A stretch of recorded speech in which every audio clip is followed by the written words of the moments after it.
Bonjour Christophe Blanc. Bonjour. Vous êtes animateur du Cluster Beaujolais. Alors dites-nous en plus sur le Cluster Beaujolais. Alors, le Cluster Beaujolais est une association qui a été créée en 2009 sous l'égide du sous-préfet de l'époque. Les membres fondateurs sont la Chambre de commerce du Beaujolais, Inter-Beaujolais, et l'idée principale était à l'origine donc de venir en soutien à la filière vitivinicole. Mais depuis 2009, effectivement, on est maintenant sur un cluster qui est multifilière. Donc on réunit l'ensemble des filières économiques présentes sur le territoire du Beaujolais. D'accord, alors vous venez de lancer, il me semble, la marque Très Beaujolais.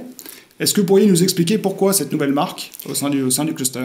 Alors le cluster a deux axes de travail, un travail sur un axe filière, voire interfilière, et puis un axe effectivement plus transversal. Et la création de la marque territoriale partagée du territoire beaujolais rentre dans cet axe transversal, puisqu'il s'agit effectivement de donner au territoire et aux entreprises et aux activités économiques sur le territoire un outil puissant de marketing territorial dédié à l'attractivité du territoire et à son développement économique. D'accord. Et quel est le lien alors entre cette nouvelle marque et le numérique précisément ? Alors le lien, il est de plus en plus évident. Déjà, je vous l'ai dit, le cluster travaille avec toutes les filières du territoire, donc le numérique en fait partie forcément. Et puis c'est vrai que le numérique prend une place, bien sûr, très importante, voire de plus en plus importante dans la vie des entreprises et dans le développement aussi des territoires. Un exemple, quand le cluster avait eu l'opportunité de conduire une opération à Shanghai lors de l'exposition universelle en 2010, où on avait accompagné donc une vingtaine d'entreprises locales sur ce pavillon Rhône-Alpes, sur une thématique Beaujolais. Donc il y avait des entreprises de la viticulture, mais également de la joaillerie, bijouterie et du textile haut de gamme.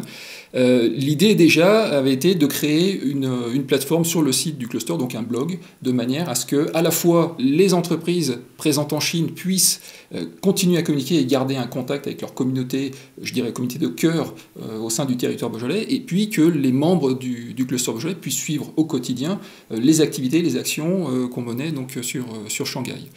Et puis, avec la marque territoriale, on rentre dans une nouvelle dynamique, puisque aujourd'hui, je vous l'ai dit, c'est un outil d'attractivité du territoire. Donc, qui dit attractivité, il faut effectivement communiquer de manière large, communiquer avec les outils, je dirais, modernes, les outils qui existent aujourd'hui, et donc le numérique.